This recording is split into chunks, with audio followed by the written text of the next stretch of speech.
Folks, if you are familiar with the world of MMA, then you probably know our next guest, which is Dan Caldwell, aka Tap Out, and we're very thrilled to have him with Amy and David here today, talking about the upcoming Follow the Leader event. Hey, Dan. Hey, how's it going, guys? Good. Good, Good, awesome. good, good. Awesome. Dan, I'm just so excited that you're coming for this event. And I met you over a year ago, and you are one of those people that I just felt really close to instantaneously because you held such a sacred space for everyone who was in the mastermind where I met you. Yeah. And your ideas, your stories, I'm sorry, I'm getting totally choked up. Mm.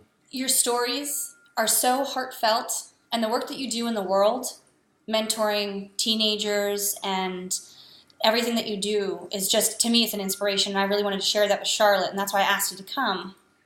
So can you give us one idea or one takeaway.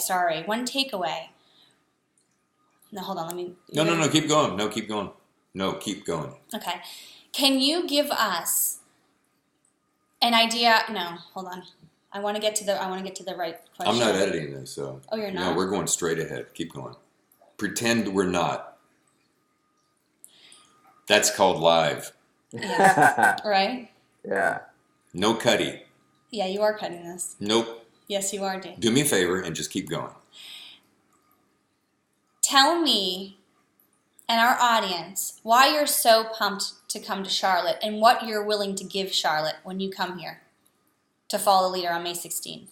What do you want to give the audience? What's that takeaway that they're gonna be like, wow, that man is amazing. He's an inspiration. Well, I hope I can be an inspiration for people. I just want to. I know I've been very blessed and to be successful in my life, and I grew up really poor, and I didn't have a lot of things when I was growing up, but I had a really good family. And I think that family helped keep me grounded and helped push me to stay on the right paths, because I had lots of avenues that led way, way, way off that path. And a lot of my friends ended up dead or in jail. Another one of my friends just died, I just read about. And it's just, it's hard. And I know a lot of people have different challenges, and they're not always my challenges, but I know a challenge is a challenge. So when I made that decision, and I think that's what it is, I think it is just that. It's a decision. People sometimes try to make it more complicated, but when you make a real decision, you actually you start moving towards that. You start walking towards that. But when the difference in the decisions that I've made is that I burn every bridge that I have behind me when I start walking down that path, because I have no way to turn back. And I know a lot of people won't, and they don't need to do exactly what I've done, but there are other ways that people burn their own bridges. My bridges were things like my tattoos. I knew that I was doing this new business, and I knew that when I had tattoos on my hands, there was no way I was going back to where I was. They wouldn't let me. That door had closed. So I had to, so that commitment that came into play at that point led to every other door being closed. And I knew I was either going to die in the arena or I was going to make this happen. And I think a lot of people don't make those types of commitments. They think they make a commitment, but they always have a few doors open that they can escape out when they need to. And when you have those escape plans, I think that you will find a way to run out. You will. I mean, I know that the people that when they work out, when people work out and they they're training for a fight. I've worked with a lot of fighters. I used to fight, but not at the level that these guys fight. Well, when those guys work out and they have headgear on, and you have a guy who comes in there who wants to work out with the better guys, the guys that are fighting professionally and getting paid, they know that when they get in that ring with that guy, that there's always okay, I've had enough. But there's a difference, and I wouldn't encourage anybody to fight on the street. But when you're fighting on the street and let's just have a scenario where you're maybe protecting your family, like somebody's trying to. I always have this thought in my head. I live in LA, and people get carjacked out here in LA all the time. And I always have this thought in my head: what if somebody came up to me and tried to rip me out of my car, and I knew my 2 kids were sitting in the back seat? I know I'm fighting at a different level at that point than I'm fighting when, now I get choked up. See, I start thinking about my kids, I get a little choked up. I fight at a different level at that point than when I'm fighting in that gym with top ranked UFC guys. I don't care if they're top ranked, some of the best fighters in the world, and I'm training with those guys. I know I have a way out. I'm like, oh, okay, dude. Ooh, buddy. Man, I haven't trained in a long time. Been a little bit. I got it. Thanks, man. Thanks for the workout. Have a good day. Next. Get the next guy in here. He's ready. But when I'm in that car and that guy comes in, he opens that door and he tries to rip me out of that driver's seat, and I look back at my kids, brother, I'm fighting to kill somebody. And you are not going to stop me, and there is no give up. There is no, oh, okay, where's that door because I can just walk out of this scenario. It's not going to happen. So sometimes it's hard to explain it at that level, but I know, and I don't know what made me fight at that level, but something in me spun. And, well, I do know what made me fight at that level. I know what I did. I know the action that I took. I don't sometimes know how I got there, but I know that I can tell other people how to get there. So now that I've been there, I can show other people or talk to other people what they need to do and it's very simple. It's how to make that decision so that all doors are closed behind you and that you will follow through like that, like there is no plan B and you have to get there. That is so perfect because, man, it just happened to me yesterday in a business deal, and she and I were talking, and she said, she's a great encourager, by the way, and she said, think about this. And this is when it became crystal clear, and I just really resonated with you. David, if there were no strings attached, right? Mm-hmm. Lines of energy is what I would There's nothing, you only got A or B, period. Which one's it going to be? And in an instant I went, well, it's B. It's this one over here. Although I was working with this one. And she said, there's your answer. And I went, wow, there's no back door. There's no plan B. There's no, I can't go over here and tap out and get out of the ring. I mean, I got to dive in. And at that moment, at seminal moment, I went, okay, I'm all in. Now, it's very not dangerous isn't the right word, but tricky. But I'm like, you know what? It's taken me this long to get this point. I'll go that extra distance, and there is no alternative. So, wow, you just smacked me up the face with. Well, we all have it in us. That's the thing is we all know this stuff. It's like I read this great book like 25 times, How to Win Friends and Influence People by Dale Carnegie. Such a great book, and every time I read it, it's all common sense stuff. Just like this is common sense stuff, and we know it. And when you tell it to somebody, they go, wow, shoot, I know this stuff. But what I wanted to show people, the reason I go into schools, I speak a lot at high schools and colleges, is because I know that they need to hear it from somebody who's been there. It's not, if you don't have practical application sometimes, it just falls to the wayside. So when they have their teachers telling them this, or maybe somebody that hasn't been there, maybe they don't quite have that respect for, then there's a challenge there for them. They just can't take it to heart. They can't bring it into themselves well enough. So what I want to do is get in front of the right people, get in front of these. Right now, I've been in front of so many kids because I feel like I need to be in front of those kids to change their lives. And now I just want to get on any stage in front of every person I can and scream these answers at the top of my lungs. Powerful. It is. That's awesome. It is. And it's, and it is a faith walk. I mean, you're talking about making decisive decisions and then having faith and just cutting the cord, next move on, cutting the cord, next move on. Because there is nothing behind you. There is no past. That was. And really is no future. There's forward, but you're not saying, I'm making a choice and a decision and this is how it's going to be and I'm going to put this in a box. That's not what's happening. You're saying this is what I want to do. This is my desire and I'm going to create it. And I love that. And I think that a lot of people will be inspired and motivated by that because it is so scary to say goodbye to who you were and say hello to who you're going to be. That's very well put, yeah.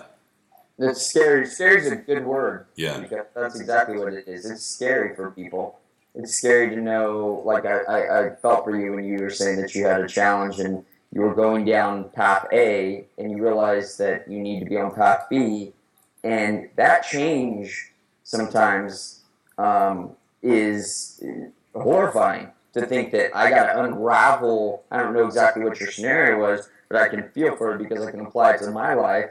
When I'm going down a path A and I have to be on path B, and I'm thinking, when I really question myself and think, man, I realize now that I need to be on path B, and I've gone pretty far down path A, and now how do I unravel this and get back onto path B? Because sometimes you have to, re-navigate or pivot a little bit, whatever you want to call it. And it's hard. People they tend to want to just keep going down. Let me just keep going down path A, maybe a little bit further. Let me just see if I can make this work. When you really know in your heart you need to be on path B. And it's scary to make those changes in your life. It is. I feel for people, and that's why I want to be able to get in front of them and maybe answer questions or say the right thing that hopefully comes out of my mouth. I always hope that I say, before I get on stage every time, I always say, please help me say the right thing so that I can just touch that person, that one person that needs it. Mm-hmm.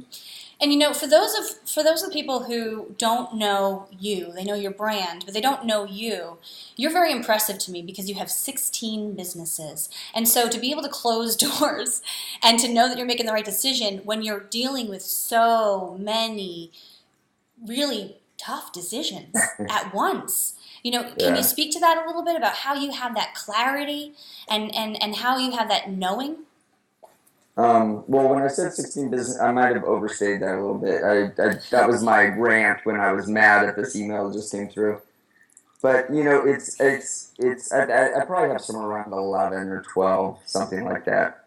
But it's still a lot, Dan. But most people have one, maybe. Well, I mean, I handle my businesses at a different level now, so I'm not when I first started, I had to be in one business. Now I invest in different businesses, and I kind of overlook them at 30,000 feet. I come in and I give them.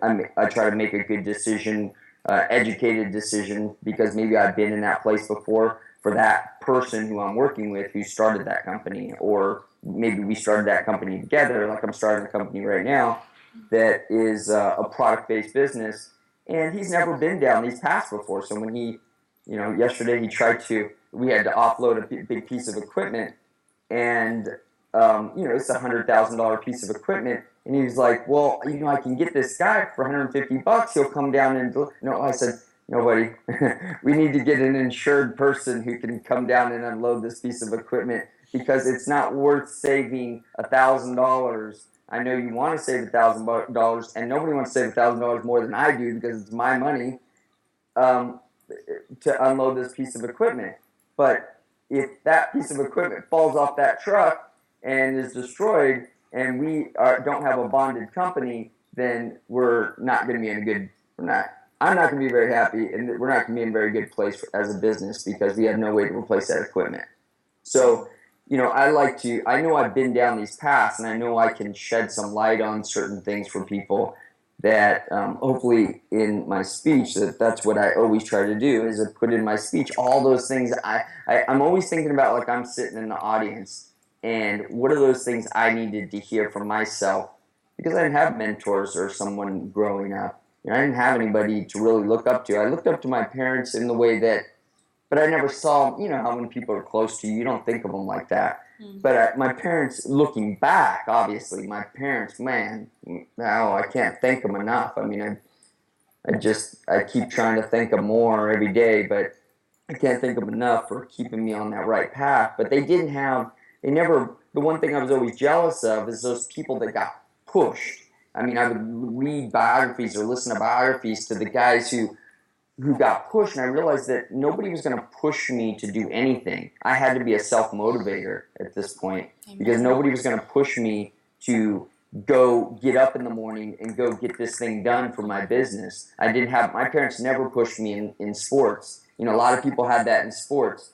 We talked about a mutual friend that was pushed by his family in sports, and that's why I think he became great in that line of sports. But no one told me when I was in, you know, I was a pitcher for my team, and I always got, hey son, you did good. You did your best. Good job. That was it, you know. And even if we lost, it was, hey man, or hey son. That's what I say. Hey man. I say to my son, hey man. But my dad would say, hey son, you know, I know you tried your best. You know, good job. I just lost the game. I didn't want to feel like that. I wanted somebody to yell at me, I felt like. You know, I wanted somebody to get on me a little bit and be, but it turned out in those moments I became my own worst critic because I was mad at myself. So that when I started to learn to tie into that and use that energy to push myself, that's when I became my strongest. That's what, it's funny because that was the point I was going to ask next was where's that crucible moment, that apex, that, you know, deciding factor? Where was that point where you went, okay, enough of this and I want that? You know, there's always a moment of propulsion where somebody finally makes that definitive choice. And that sounds like that's exactly where it was when you went, you know what, nobody's going to do this for me.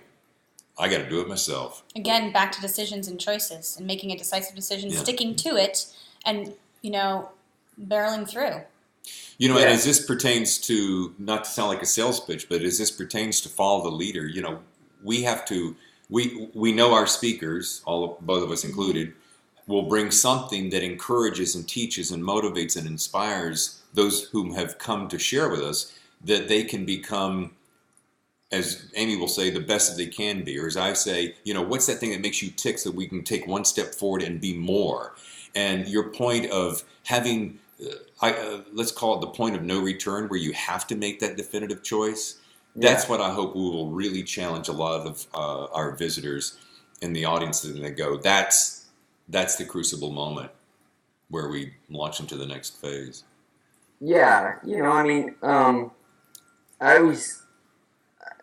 a lot of what I say is very simple, but in a way, I explain it in a way that is where you can connect it with your own lives. And I hope that they see that simple decisions like decide and commit and take action, that those are very simple words. And everybody can say, oh yeah, I can do that. But that sometimes it's like as simple as saying, hey, yeah, just go win the marathon. You know, it sounds simple, but until you get at that starting line, you don't realize, or you get about halfway through and you don't realize, oh, I didn't realize what I just signed up for, that you don't understand the process, or you didn't realize what the process was. So I think what happens is when you have, now I think in front of these people will be in front of some educated people who have maybe already been down this path, or they're going down the path now. And that's when people relate to everything that I say. Because I have a different speech for these kids, because when I get in front of kids, I'm talking about things that they don't know that are about to hit them. And they sometimes don't realize the sense of urgency that they need to have, and the sense of commitment that they need to apply. But these people are going to be different. A lot of them are going to know. They've been down this path a little ways and maybe didn't like what they saw.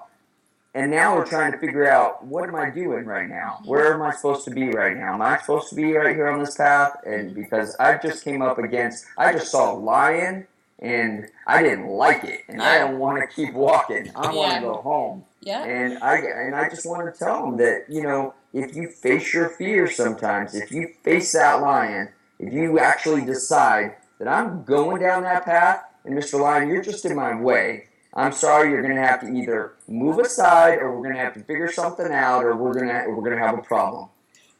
And those are that's just what I want to pass on to them. Get out of the way, Mr. Lion. Dan's coming through. Right. Yeah. I mean, I just hope I can reach all those people in the audience. I hope that they feel what I feel when they're done, because I get emotional. I'm emotional right now just thinking about it, because I know when I was in high school, and I wasn't a troublemaker by any means, and I thought I was hard until I looked at a picture of myself from back in the 80s. I hate saying the 80s. Grew up in the 80s. So I feel so old right now. My kids call me old. I'm like, I don't feel old, I should say. I don't feel old, but my kids call me old. And then when I say the 80s, I feel old. But when I grew up back in the 80s, I looked at a picture somebody posted on Facebook, and I immediately took that thing down off my Facebook. I was like, I felt a lot harder than I looked, because I did not look hard at all in that picture. But I ended up in a couple fights back in the day, and every time I would get in a fight, I would cry. I was so mad, and so just like, I don't know. I had so many feelings running through me when I got in this fight, and I don't want to encourage anybody to fight, but in high school these things happen sometimes, and I was picked on because I was small. So when I got in this fight, I would just, like, tears would just start flowing, because I was whether I was winning or losing. It wasn't about losing or being hurt or anything. It was just all these feelings running through my body, like, why are you picking on me? How would I end up in this fight right now? I never started a fight, so it was never about that. It was that somebody was trying to beat me up, or somebody knocked me down. I remember being some guy shoulder checking me, big football player shoulder checking me in the locker room, coming out of the locker room from PE. And he hit me hard, and I got up, and as I got up, I'm thinking, I have to fight this dude right now, because my dad would tell me, he goes, you hit the biggest guy harder than everybody else there, and once you hit that dude, that everybody will respect you. Well, he didn't tell me about the ass whooping that came with that, so I didn't realize that. I always thought that it was going to be kind of like a Lone Ranger type syndrome, like some Bruce Lee mixed with Lone Ranger.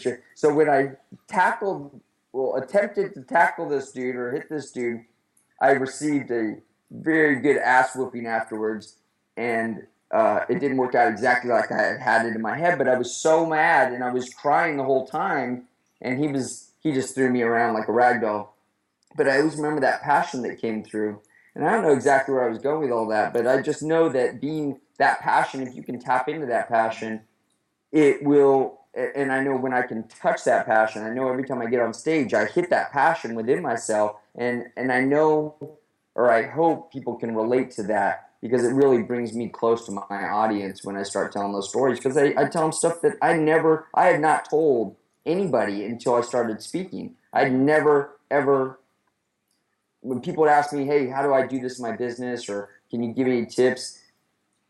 For the most part, that stuff hurt so much, and that stuff I felt like made me weak, because I had a lot of pitfalls and a lot of things I wasn't not proud of in a bad way, but just felt like I felt weak coming up. I felt like I was fighting because I was insecure with myself. I was very insecure growing up. I was insecure with myself. I felt like all those things made me weak when they didn't. That's what made me the strongest. That's what made me stronger than everybody, because I was fighting harder than everybody else to get through those. It's what Napoleon Hill says. In myself. So I just hope that people, I know that I can relate to people when I start talking about those stories, and those are very intimate stories to me, and I know that they'll relate, and hopefully they can apply them to their lives.